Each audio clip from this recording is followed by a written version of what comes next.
Um, Hi, all. Good morning. Thank you for joining us. And my name is Claire Mills. I'm the DC Campaigns Manager for the Chesapeake Climate Action Network Action Fund.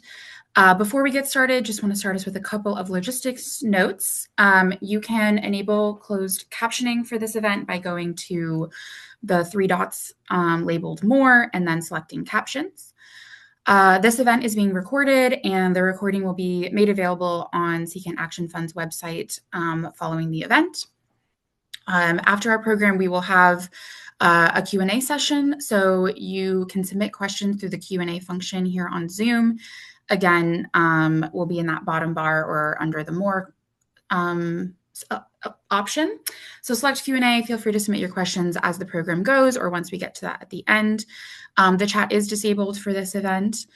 And then lastly, this event is being put on by Secant Action Fund and our Make Polluters Pay Coalition. It's not affiliated with any candidates for office, but being put on by our C4 organization. So with that, on behalf of the DC Make Polluters Pay Coalition, I'd like to welcome you all to this press conference to mark the introduction of the Greenhouse Gas Emissions Study Amendment Act.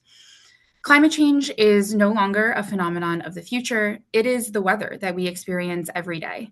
And increasingly, extreme weather events are wreaking havoc on the district, from flooding threatening longtime homeowners in Ward 7 to summertime extreme heat, making it dangerous for folks to work outside, to snowstorms in January, where sleet falls on powdery snow and creates dangerous ice sheets.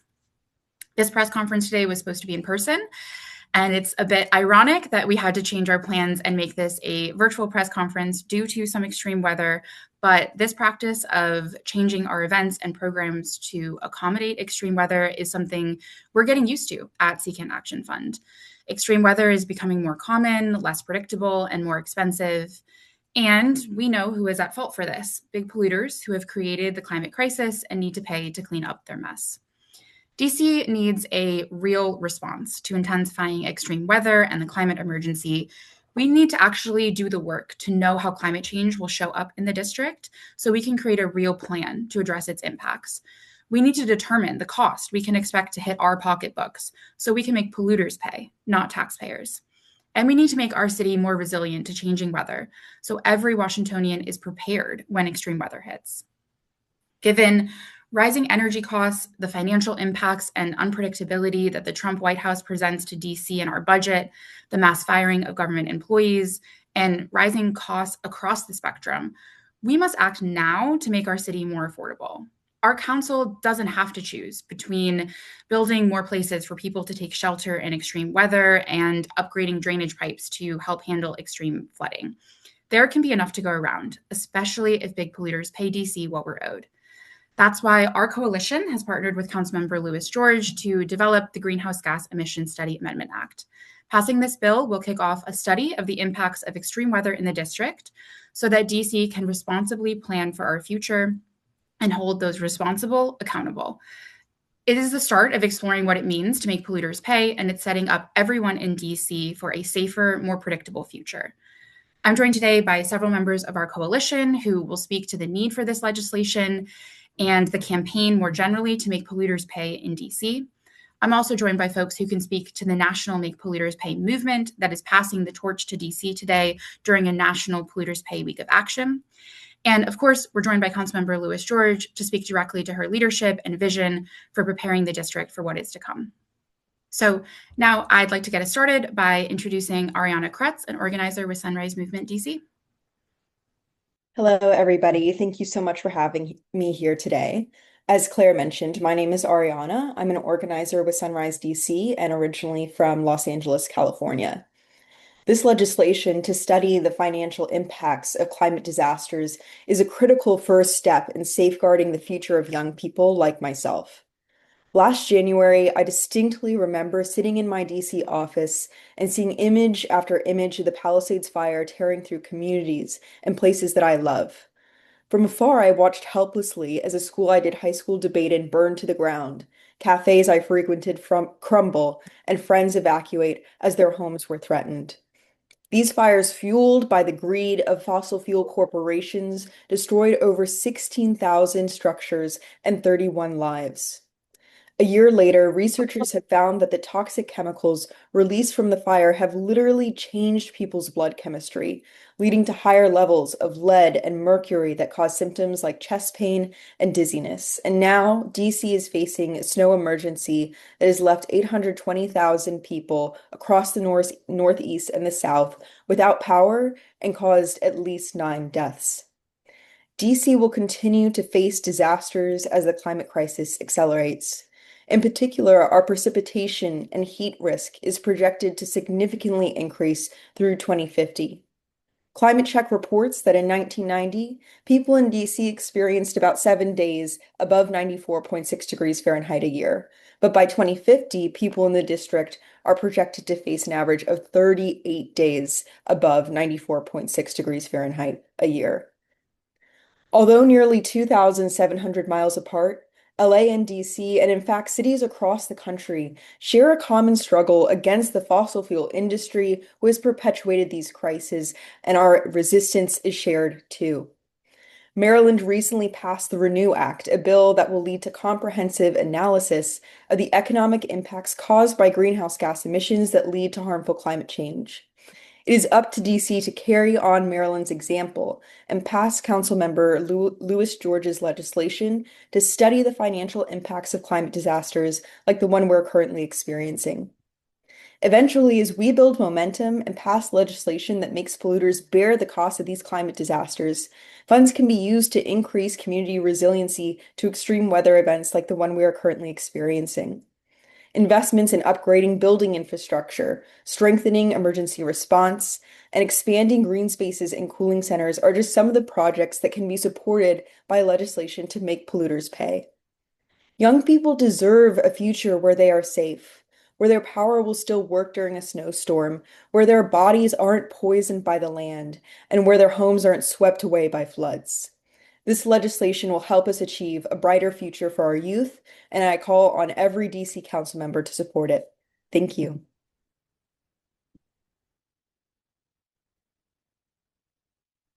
Thank you, Ariana.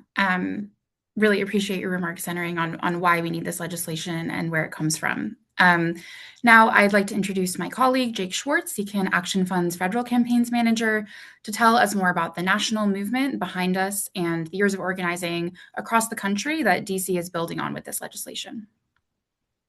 Thank you, Claire. I want to kick off by providing some context on the history and political relevance of Make Polluters Pay and what this means for where we go from here. This isn't just about holding polluters accountable for harming our public health and the health of our climate. It's also them doing this knowingly and lying to the American people about it.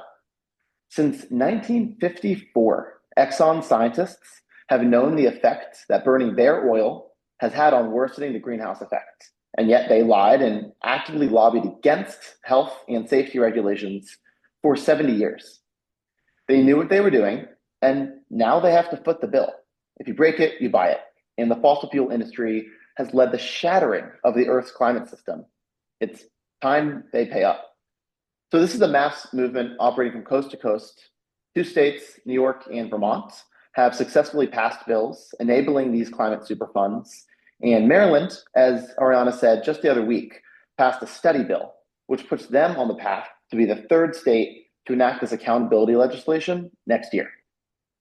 There are also lawsuits filed by 38 tribes, counties, and states to similarly hold these mega companies financially liable. This momentum from all around the country is flooding into the Wilson building here in DC, where Councilmember Louis George is leading the charge on the climate issue of our time by introducing the Greenhouse Gas Emissions Study Act. And just down Pennsylvania Avenue in the Capitol, leaders from our region have been talking about this issue for years. So Senator Chris Van Hollen from Maryland has actually been leading this effort with his Polluters Pay Climate Fund Act that he introduced on the first day of this Congress last January. But also in Congress, the fossil fuel industry, whose lobby is infamously one of the most influential on Capitol Hill, is fighting hard for something called an immunity waiver. So big oil wants this get out of jail free card, which would grant them full protection from state bills like the one being proposed in DC and the lawsuits. And we obviously cannot allow this to happen, which is why the groups that are part of this coalition, putting together this Make Polluters Pay Week of Action, are also talking to as many Democrats on the Hill as possible and telling them to make sure no liability waiver sneaks through this Republican Congress. We need accountability, and they do not need a get out of jail free card. And this accountability, like what's being proposed here in DC, in our nation's capital, is integral. If we want a future for our kids where the air is clean and the floods, fires, and winter storms, like we see the effects of right now, don't get increasingly worse and increasingly more deadly. So thank you all for being here and talking about the importance of this accountability effort. Back to you, Claire. Thank you, Jake.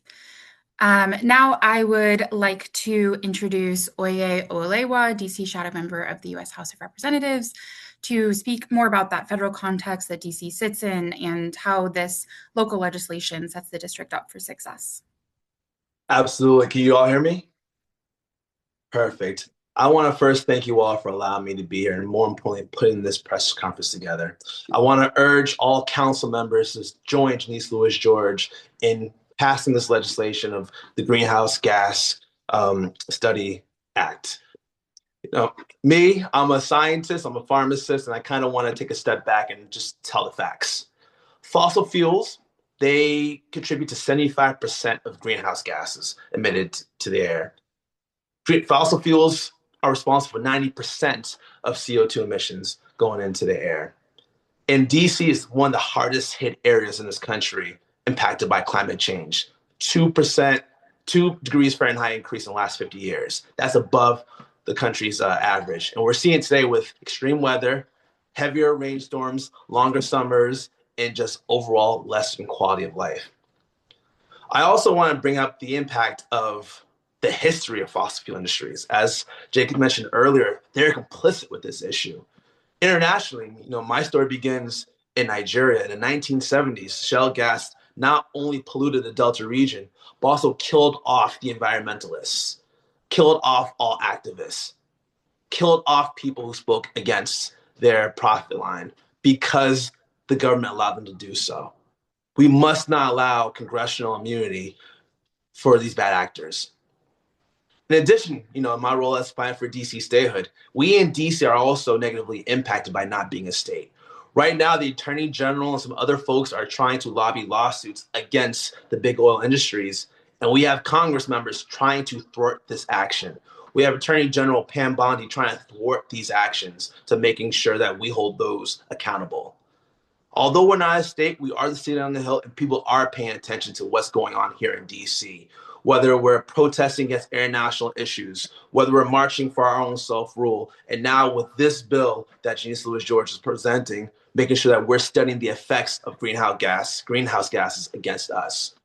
So I want us to not only support this energy and movement, but also push our friends in Maryland, Virginia, and beyond to also contact their Congress members, their senators who have a vote to make sure that these big oil companies do not get congressional immunity. Because if they're able to do that, then they will start having policy balance. They'll be able to start fracking in areas that can least afford it. And they'll make sure that DC isn't able to defend ourselves against these actions. But we can't stop there. We have to fight to make sure stadium arena deals actually have environmental protections. We have to make sure that any attempts to rip up green space in Anacostia Park is met with environmental protections and make sure these are requirements and not just recommendations. So I want to thank you all for the work that you're doing today, because we are speaking for thousands of people that can't speak for themselves. The young people that are in school right now that want to inherit a good planet. The grandchildren of next generation that want to make sure that their planet is sustaining. The farmers who are seeing rising tension in their businesses because their lands are less fertile. So we're not just doing it for ourselves, we're doing it for the country, because we stand on their shoulders and they want to make sure that DC residents are also looking out for them. So I want to thank you all for putting this together. Please know that you have a partner in me and making sure that people in Congress, the Senate, know that Although they may not represent us here in DC, they are here in our district. We're going to make sure they hear us loud and clearly. So thank you all so much. Really big shout out to you, Janeese Lewis George, for championing this effort and making sure that the DC of tomorrow and the America of tomorrow will have the same opportunities of today, because we're fighting up against the big oil industry. Thank you. Many thanks. Thank you very much for your words. Okay, so now let us bring the conversation back to DC and really back to the root of why we as a coalition came together on this fight around making polluters pay, on this fight around climate resiliency. So let me introduce Glenn Hall, environmental justice organizer at Young, Gifted, and Green. Thank you, Claire. Good morning, everyone. My name is Glenn Hall. I'm a native Washingtonian from Ward 8, and I'm the DC Environmental Justice Organizer for Young, Gifted, and Green. I'm here today urging all council members to join Councilwoman Janeese Lewis George in co-sponsoring the Greenhouse Gas Emissions Study Amendment Act. So this legislation will fund a $200,000 study to assess the total cost of greenhouse gas emissions here in the district, and then also identify high priority projects to help DC adapt as we have seen with the recent snowstorm, the intensifying extreme weather. So without a local scientific assessment, it's really hard to expect to fully plan for the massive flooding, the extreme cold, which again we experienced over this weekend, the debilitating effects of the urban heat island in certain parts of the city, or worsening air quality, and just overall the climate impacts that are already affecting residents here in DC, but especially in areas such as Ward 7 and 8. And also, this is especially true for our most vulnerable members of these said communities. So specifically with children and pregnant people. So to give a little bit more context to that, climate change poses serious and immediate risk to both mothers and children's health. Children's bodies are not equipped, especially with their lungs. They're still developing, which makes them more susceptible to heat stress, poor air quality, and climate-driven respiratory illnesses like asthma. Pregnant people also face heightened risks, especially with rising temperatures, increased pollution and flooding, which can cause mold, for example, in homes. And these are linked to complications such as preterm birth, low birth weight, stillbirths, dehydration, and pregnancy-related hypertension. These and many other health risks can disrupt access to prenatal care, safe housing, and essential resources, further compounding existing health disparities and putting families at greater risk. This is why funding the greenhouse gas emission study is so critical to both me and my organization, Young, Gifted, and Green. The study will give DC the data it really needs to plan effectively for climate impacts as they relate to the district. With clear neighborhood-driven information, we can truly identify major sources of pollution, try to then strategically reduce those said for pollution points and harmful emissions, and then also bolster the readiness for extreme heat, flooding, and poor air quality. And most importantly, it helps ensure that resources are directed where health risks are greatest. And for me, that's protecting children, that's protecting pregnant people and other vulnerable members of our community, while making DC more resilient to unprecedented environmental changes as they come about. So with that all being said, I hope that all the DC council members will show leadership by supporting this legislation so that that all DC residents can live safe, healthy, and prosperous lives in the face of growing climate risk. Thank you so much for your time and continued support for the district. Thank you very much, Glenn. Okay, so today we talked about how the movement to make polluters pay has grown across the country, why it is so needed right now in DC. And so now it's my pleasure to introduce Councilmember Lewis George, who has been a champion of the Green New Deal here in DC and a leader on this kind of responsible action that we need to take to address the climate emergency now and not later. Councilmember Lewis George, thank you for joining us today. Thank you. Good morning, everyone. And thank you so much to the Chesapeake Climate Action Network for bringing us all together today. and to Sunrise Movement DC and Young Gifted and Green for your leadership over the years in building a more climate resilient DC, and really centering equity and calling out environmental racism and how it shows up across our city in various ways and impacting our most vulnerable residents, our young people, our older generation, and so many others. I'm so grateful to be here with so many advocates and community leaders like Oye, thank you so much, who understand that climate change is not a distant threat. It is something that the district is already living with every single day. I am especially excited to be here as I prepare to introduce the Greenhouse Gas Emission Study Amendment Act of 2026, legislation that will help the district safeguard the future of our residents and families for years to come. We know that the district has already faced significant challenges caused by an increasingly unpredictable climate. As Claire noted, today is a perfect example, right? We were supposed to be gathered together in person at Marvin Gaye Greening Center, but abnormal and unpredictable weather patterns once again forced us to change plans. Moments like this highlight how much harder it has become to manage the day-to-day operations when the systems we rely on were built for a climate that no longer exists. That is why we are acting with urgency and why we are following the lead of our neighbors in Maryland. The impacts of climate change are already visible across the district. We see them as apartment buildings weather and age more quickly, as our stormwater systems are consistently overwhelmed, and as our infrastructure is strained by heavier rain events, extreme heat, and other climate-driven stresses. We also see the human costs in public health challenges, service disruptions, and continued growing inequities. And we know that these impacts will hit Black and Brown residents, seniors, the unhoused, and the vulnerable folks the hardest. For the district to thrive in this new reality, we have to adapt. And to adapt effectively, we must first understand what lies ahead.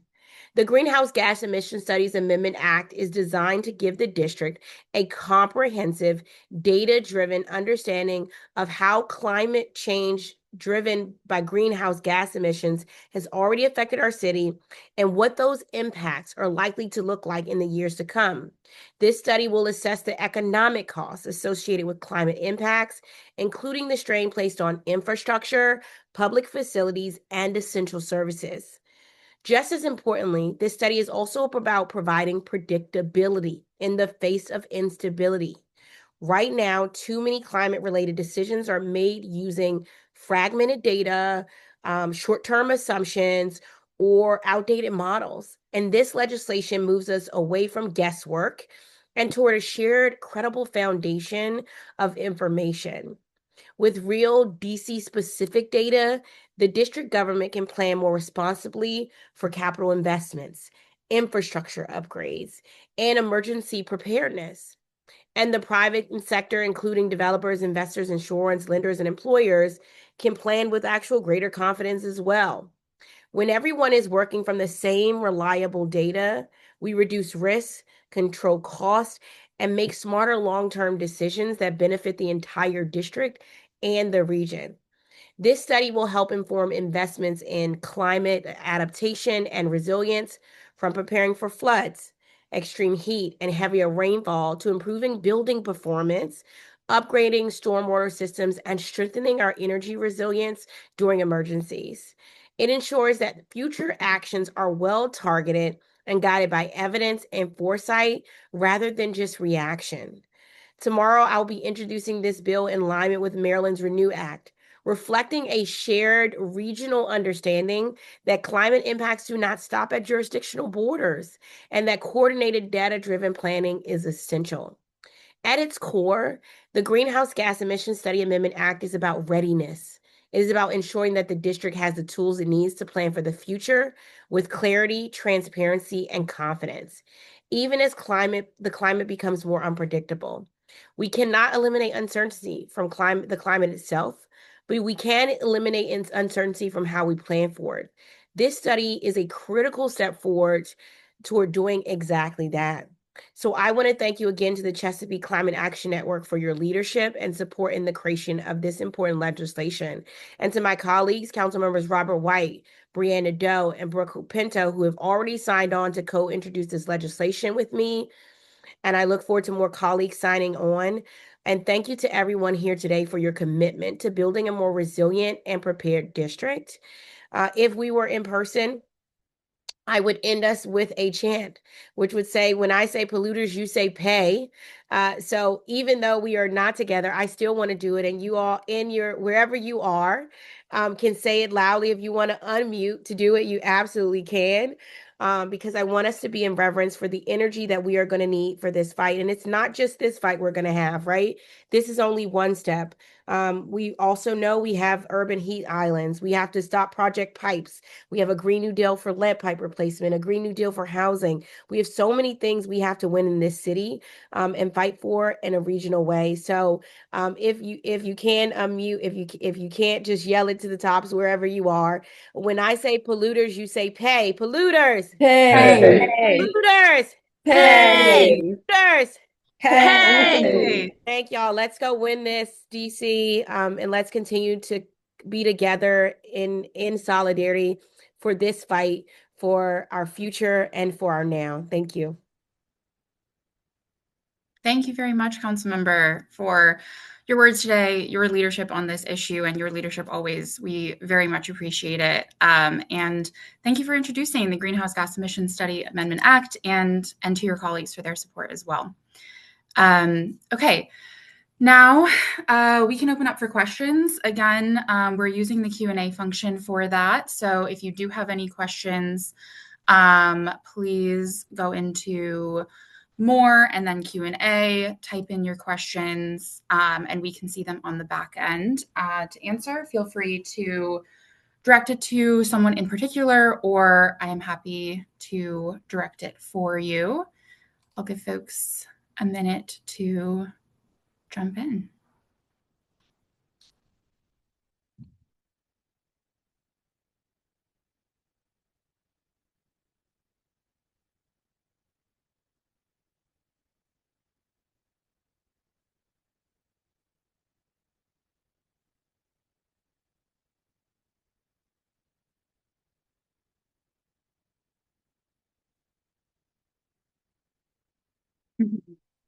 Okay, one question popping in is what is the timeline that is being proposed for completing the work of this study? Councilmember, do you want to answer that one?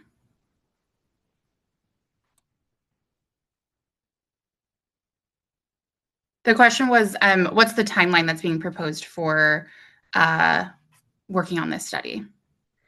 Well, it'll depend on when it passes. I mean, our hope is that it will, that we can get this passed in this council period, and we can also get a hearing and it passed before this council period. I think that would lead us at trying to get this study completed within. So the urgency is getting it passed, but DOE will still need to select someone within 4 months of passage.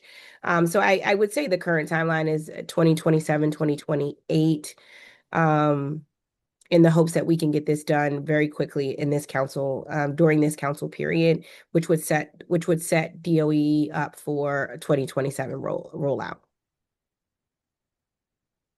Amazing. And we'll certainly be doing the work we need to do to support getting it through this council session. Okay, seeing a couple of questions roll in here.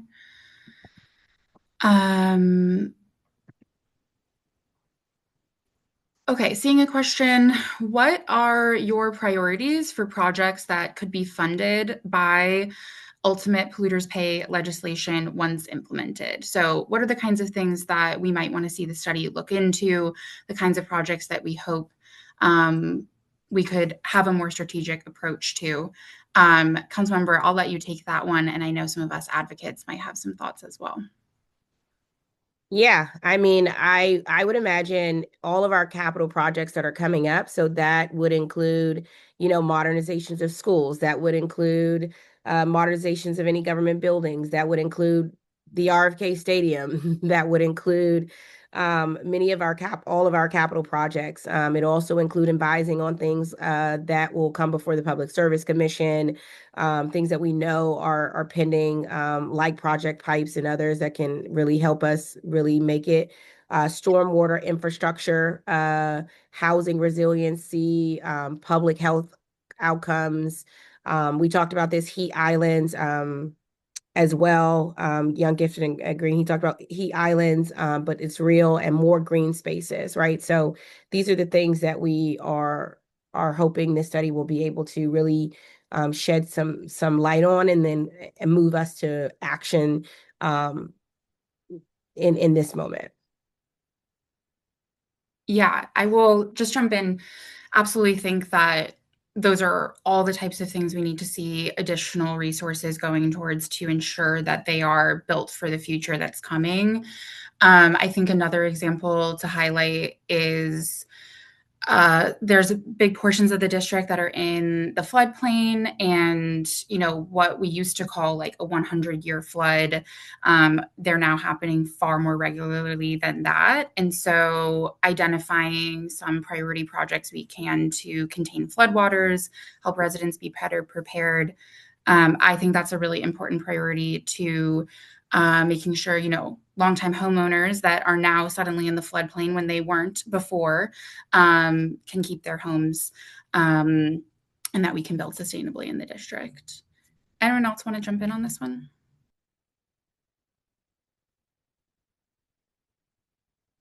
I would just like to say, just in all of this, I definitely would love to see like a focus also too on like bridging the gap of, I guess, education for these communities that are impacted. Oftentimes, a lot of we're impacted by these problems, right? But we don't really get down to the root or systemic cause of why exactly we're in these circumstances.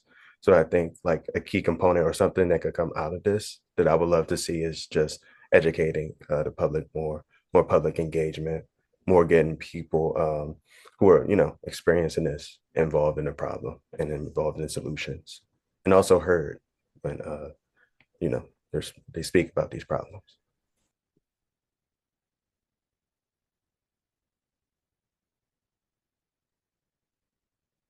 Yeah, I do think bringing community along with us is such an important part of the process.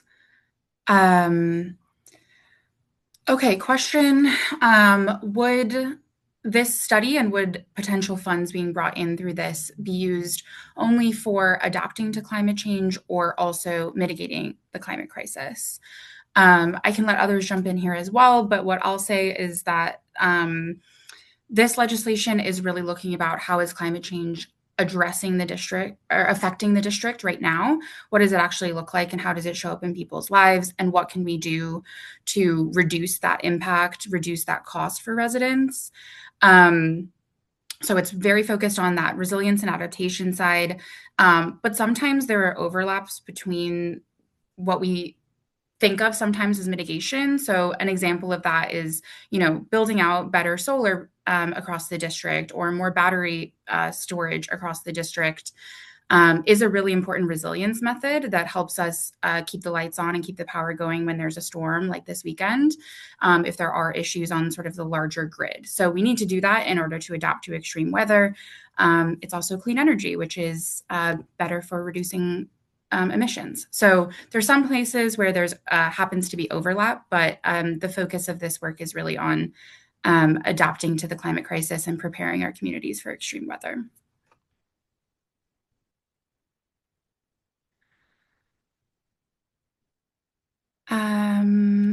Okay, another question here. This is a study bill. Obviously, we are starting with the Greenhouse Gas Emissions Study Act. Some people say that study bills don't actually get things accomplished. So are you confident that this study will lead to productive results and subsequently lead to legislation to actually assess fees on polluters like it has in Vermont or New York? Yes, I think so. I think one of the things we often hear, and why this bill is necessary is because when you have studies, you can really refute some of the false information that comes from the other side that prevents us from moving forward, right? I find myself every day fighting for our Greener Government Buildings Act, and that's because the buildings and landlords and lobbies are all saying, oh, well, we just can't afford to make our buildings in line with net zero, right? And so having studies and information is actually how we fight against the other side lobbying against progress in this area. So yes, I am confident this will lead to the next step in the process. We understand that jurisdictions around the country have faced headwinds in implementing the next step. And in DC, we face a difficult federal environment. So we want to ensure that we are checking every box so that we can implement this legislation to the fullest possible extent. And while funds will be focused on adaptation, ultimately, we will need to see data before making decisions about how to best invest for climate resiliency. So this also puts us in the space of being really proactive and smart about how we are investing for climate resiliency. So it does two great things in that for me, which is gives us the backup we need to continue our fight. And the data and the information we need to fight against forces that are up against us, but it also allows us to be really smart and practical and strategic about investing in climate resiliency. So I feel confident that this will result in real action and real steps going forward. I like to piggyback a little bit on that as well. I'm taking off my representative hat and put on my healthcare hat. Studies really improve our efficiency. And at a time where DC may be hard to find money around, we need to make sure we spend every dollar importantly. It also allows us to overlap and mobilize on different climate sustainability conversations. For example, 99% of our plastic bottles are made from fossil fuels. And there's a bill about depositing bottles, cans, and things like that. And when you think about the impact on trees and the things that emit oxygen that allows us to live, it's really important to have that all-encompassing view, that macro level view. And data just does just that. At a time where people are concerned about AI, people are concerned about the fossil fuel industry, people are concerned about big money interests going past our livelihoods and our abilities to live, we need the data to back us up. But we also need data, like I said before, to bring the kids, bring the seniors, bring people living in Ward 7, Ward 8 that's decimated by pollution and litter and trash, and get them on board with these conversations. Oftentimes, you'll be in the rooms and maybe Janeese Lewis George may be the only Black woman in that space. And if we're able to use data to bring folks from other walks of life, other interests, other immediate needs, then allows our conversation to be bigger, allows our platforms to be larger, allows us to show the special interests that the people are on our side and they can't lie anymore.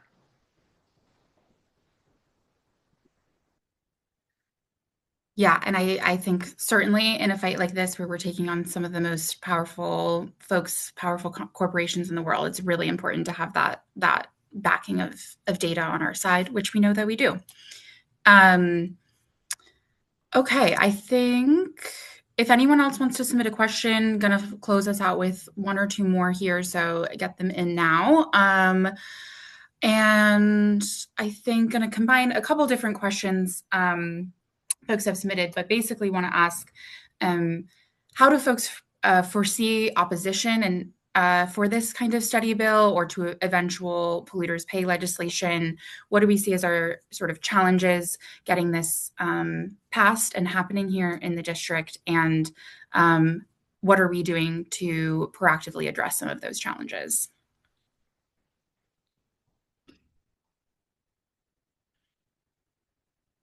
I will start with a bit of an answer from some of the advocate side and would love some of our other advocates to jump in. I think people in the district, as we've been talking about, they are already experiencing climate change and extreme weather, and it's part of their daily lives. But when you're just experiencing it as the struggle on your commute to work or the thing impacting your home, sometimes it's hard to see how it's connected to the broader, climate emergency or to fossil fuel pollution. And so as advocates, we are very committed to bringing the DC community along with us on this, helping, as Glenn was saying, with the education part of helping folks to realize these costs they're facing, they're not our fault. And there's a lot of things that we can do to better support our communities, and they need to become advocates for that to our council members to help bring them on board with this as well. So our coalitions has been and will continue organizing community listening sessions to help folks tell their story about extreme weather and the climate crisis, and help them better advocate to their council members about taking action on this. And that's some of what we're going to continue to do as we work to get this study bill passed and ultimately polluters pay legislation passed in the district, and make sure our community is along with us for the whole fight. And yeah, Claire, I would just first like to say you hit the nail right on the head with that. We tend to see our struggles as like disconnected from the overall fight for like climate justice and the effects of climate change, but these things are all interconnected. And so I guess better like reinforcing that link is going to be critical with that. But yes, why would I worry about this when I have 10, 20 other things to worry about at home? So thank you for that, Claire. One more thing I would like to add is just how powerful opponents of this kind of legislation are. On the federal, state, and local level, we're seeing this massive move to deregulate landmark environmental laws and regulations. So to be putting forward a bill that stands in the face of all that is a bit of an uphill battle. But these lobbying groups like American Petroleum Institute and big tech and other industry players, they may have money, but we have people, and that is ultimately more powerful. So I know it can feel to a lot of community members disheartening, or like elected officials aren't capable of being swayed. But from my experience, and particularly the work I've done more on the federal level, I think it's so critical to have community voices there, and having some voice at the table, because industry does. And if you're not at the table, you're on the menu. Right.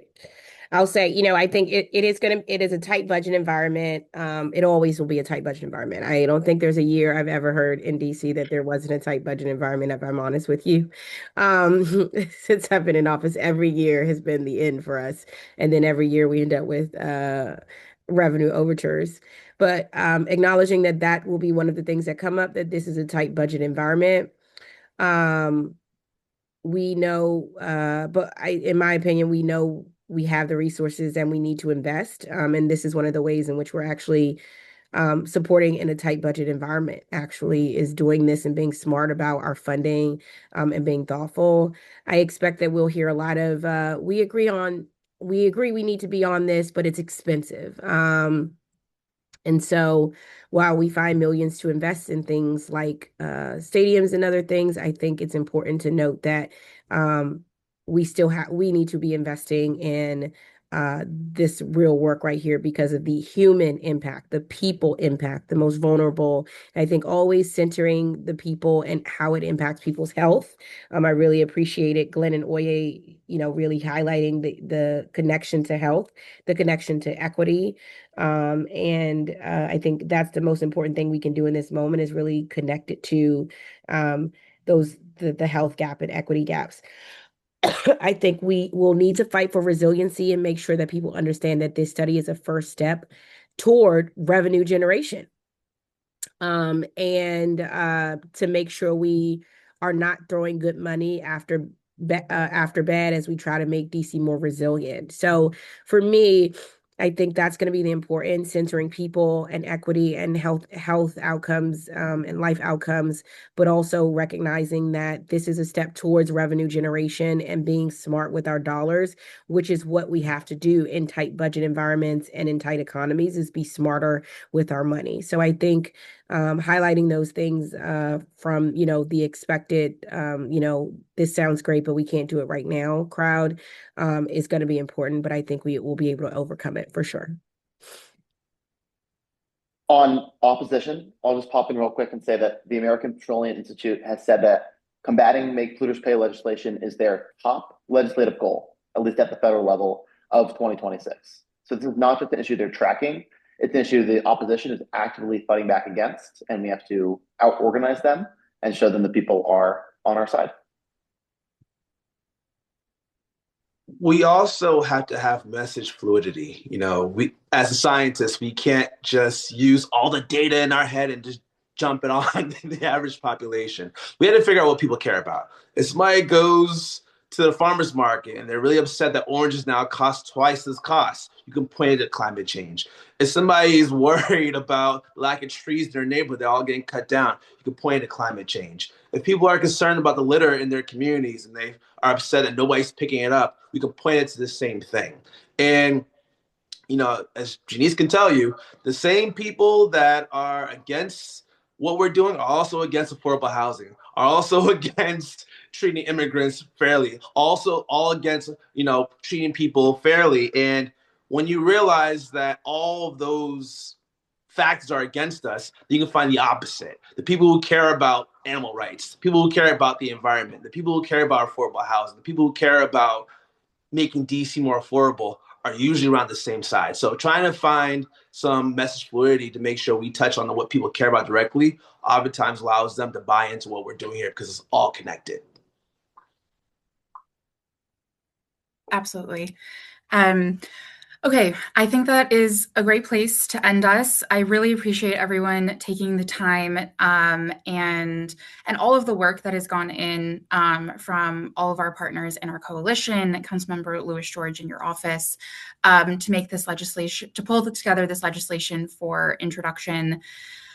Tomorrow, we are very excited to continue advocating to get the Greenhouse Gas Emissions Study Act passed this council term and get that study happening, making sure that we are bringing communities along with us, organizing them to get the study passed, to participate in the study, and have their voices heard as we understand what climate change looks like for people here in the district, and ultimately to make polluters pay for the damage done to the district because of climate change and help out all of our DC residents that don't need that extra cost on our pocketbooks. So we are very amped up for this fight. We know we are taking on a big one, but I am very bolstered by the incredible leadership that we have seen from the folks on this very call and many more. I know we will continue to have all of you with us in this fight to come. And we're going to end this thing by making polluters pay, y'all. Thanks very much for your time, everyone. I hope it was a good start to this week on this Monday morning, and have a wonderful week coming up. Thanks again, everyone.